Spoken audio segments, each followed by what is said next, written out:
meeting here. I'd like to just introduce myself. I'm Martin Bailey. I'm a health and safety, environment and quality consultant for business. And I've got to give a little bit of brief CV. I used to be a motorsport engineer, ending up at McLaren, as well as a wind tunnel manager, and generally very research and development type of industry where I can scrutinise what's going on. And so I became interested in Wi-Fi like many of you did. And just gallery research has always been part of my career. I don't know whether you all have become aware of what we're talking about with 5G, but you have a bit, right? I'll give a little bit of a chat about what I do at parish meetings, because I've been visiting parish meetings over the last couple of months. I'm a Catholic. I'll be careful. What we're standing for is the implementation of 5G across the island, because we've not been given any consultation on this, and we've got a lot of evidence to show that there's a lot of public harm as well as environmental harm that is going to be instigated by turning on 5G. We've got access to over 23,000 peer-reviewed reports from around the world that have been compiled for the last 30, 40 years that show that there is a known harm from wireless technology. And we can't quite understand why this has been allowed to continue from 1G, 2G days. And now, to a certain degree, there's some safety in those technologies, but now we've gone into 5G technology, which is a completely different type of waveform from the radio wave we get from 4G and below, which is a pulse modulated microwave. And maybe your minds go straight to your microwave oven at home and the damage that can do to a steak kidney pie if you leave it in too long.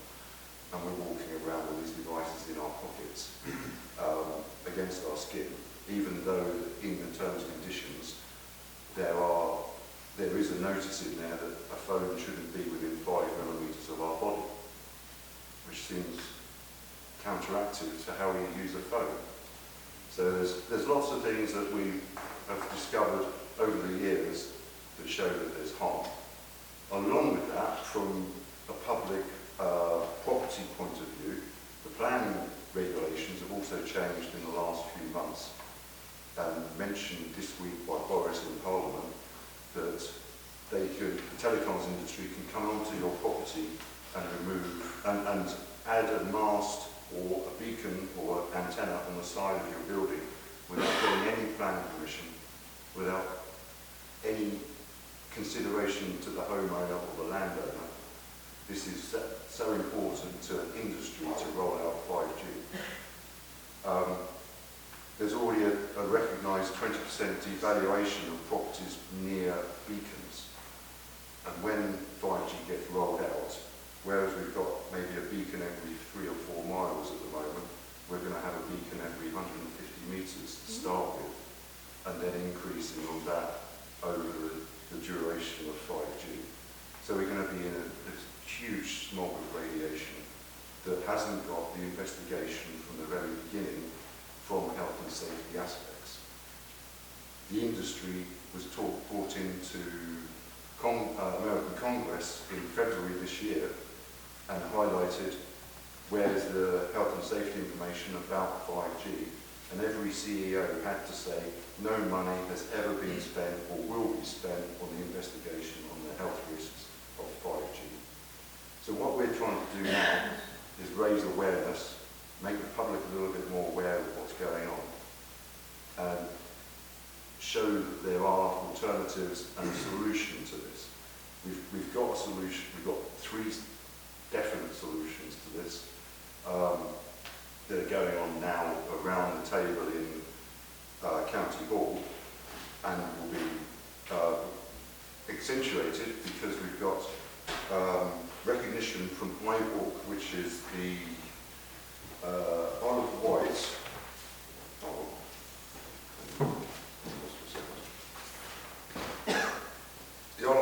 Association of Local Councils. I've visited 11 parishes before the summer holidays and basically gave this talk to as many councillors as I could. And then over the summer period, it seems that there's been a bit of tittle-tattle amongst the parishes. And I've gone back to parish this year, and I'm 3 parishes in, and they know who I am. They've already done some of the research, and it seems like there's a lot more acceptance.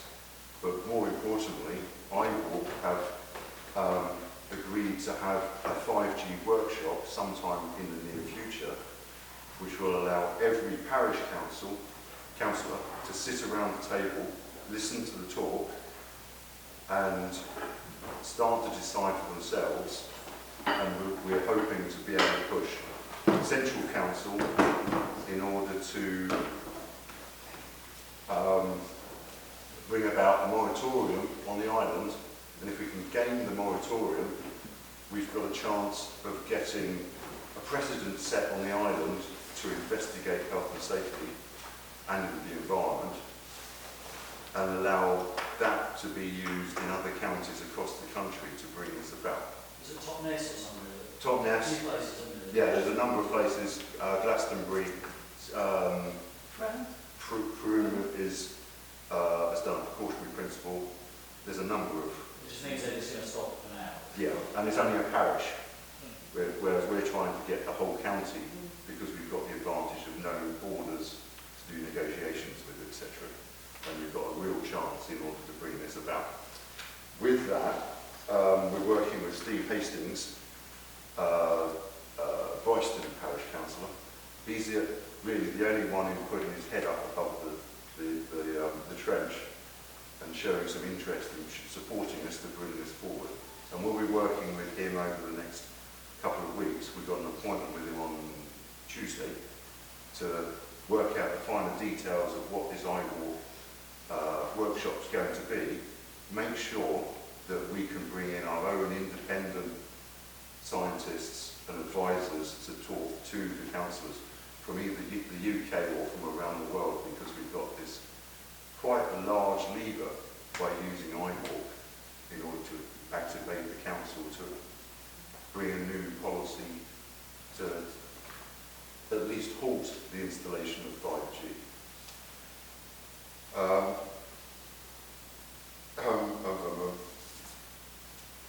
Which brings with that, the investigation is going to bring an investigation into the way that Public Health England and ICNIR, which is the international standard that regulates wireless communication, to have a look at how their manual's being written, because it shows that we've got a legal right to instigate the precautionary principle. May I just ask one question? If you're an accountant, you have a for and against. Now, you're telling me about the fact of a basis. What are you going to investigate? What do you want to investigate? When one doesn't know what the fors are and what the problems are on the other way. So, shouldn't one know what the principles are of for and against? Well, that's what we want to highlight, that it's never been looked at by council or government or the telecoms industry, because the way the regulations were written. I think what it means is, right, you say all bad things about it, but what's it actually for? Sorry? Right? It's just that you can download music. I see. That's what it is.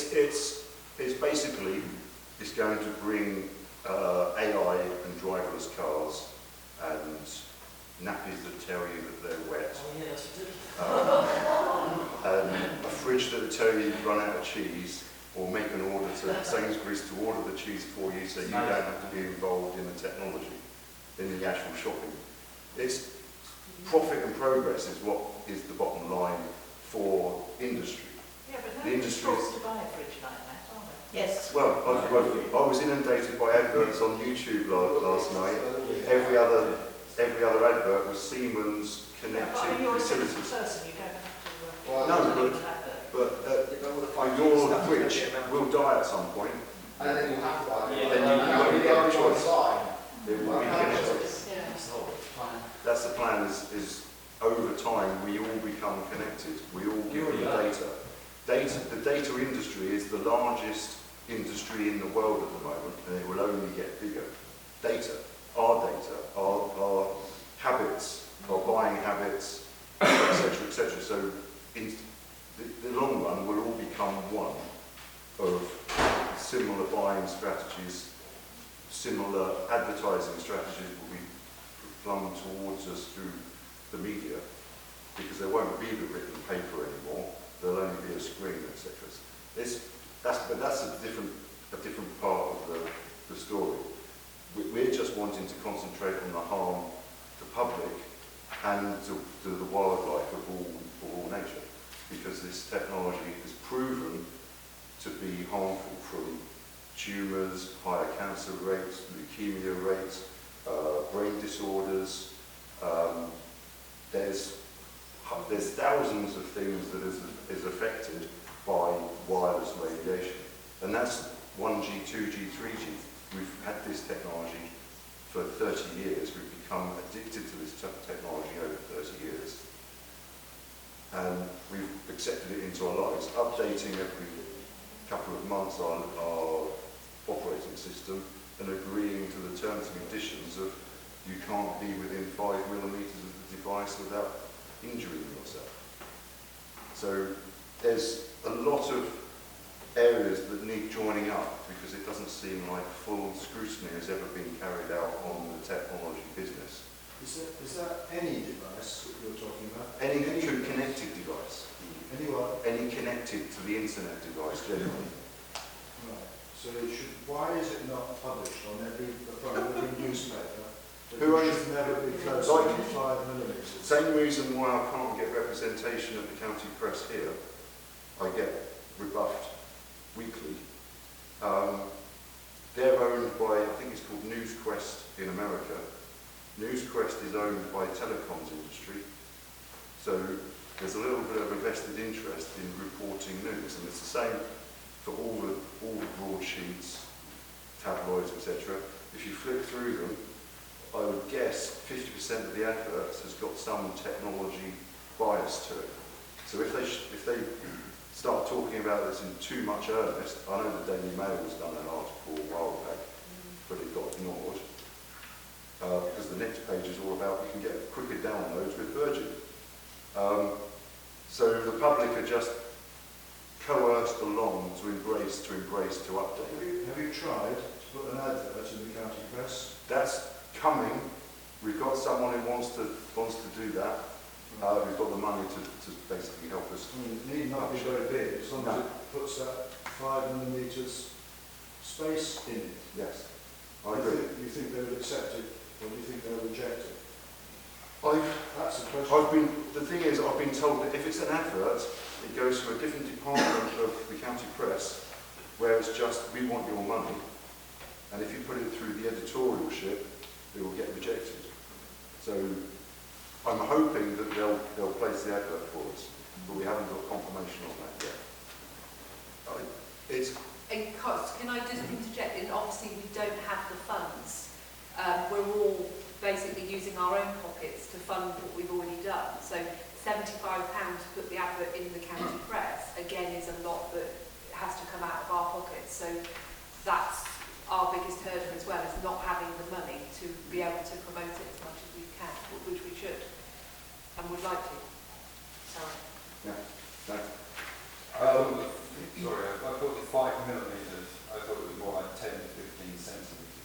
No. No? You got a phone on you? No. There's someone here got a phone on them. An Apple phone, I know where it is. Go to, I think it's general about, and then at the bottom of the page you've got legal regulations. And then at the bottom of that you've got RF regulations. Legal, yeah. At the bottom of the page, legal RF.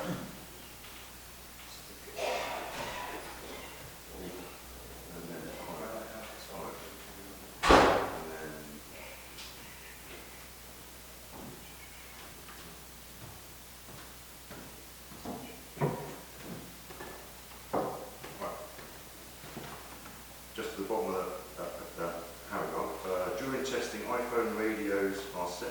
highest transmission levels and placed in positions that simulate uses against the head with no separation, and when worn or carried against the torso of the body with 5mm separation. So how often do you hold your phone against your ear? You don't hold it out here. No, You no, can't last, see it. 5 mils like that. Hmm? 5 mils like that.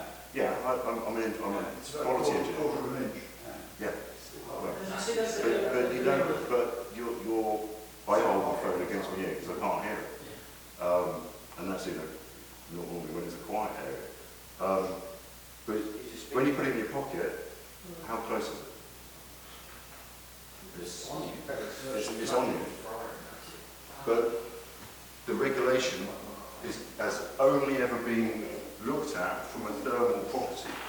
And that's one of the things that we need to bring public health and ICNA to bear to that, because it's not the heating side of the technology that needs to be looked at, it's the actual radiation side of the technology that needs to be looked at, because there's definite proof of DNA damage from the radio frequency interference with the cells, because at the end of the day, from a physics, biology point of view, everything in this room, us, are all made of cells, and if you go down below the cells, we're made of atoms, and the atoms are held together with electromagnetic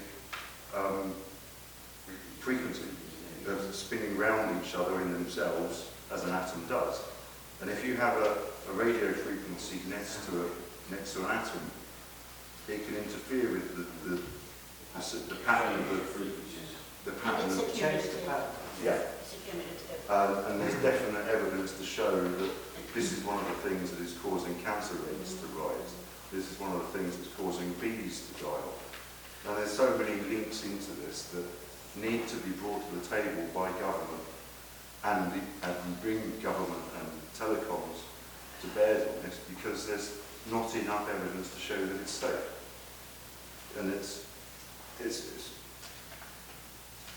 just simple, basic public law that we should be able to ask the question in order to bring this about. And on that, we've got hopefully 3 different methods in order to bring this change legally, using the civil law route as well as using the ISO International Standards Organisation quality system in the environmental and health and safety system that is within the contracts of the PFI contracts with council and supplier, as you apply on the roads or Virgin, etc., who've got masts on top of council buildings. So we've got an interaction between government, council and private business. And the paperwork in that allows investigations to be carried out, and that's what we're pushing the council here as well as Bristol at the moment to start instigating in order to make sure that the regulations are held to, that they've signed up to and are liable to. And this, as I say, it's happening between Bristol, London and ourselves, and we've got 4 barristers circling us at the moment who want to investigate the options around what we're doing, because it is a watertight case using the ISO non-conformance report system in order to bring change. One of the barristers is I've heard is an eminent barrister, an internationally known barrister who's worked in environmental cases worldwide, and doesn't take a case unless he's going to win it, which is quite heartwarming, I hope, that he's going to take a case, and it could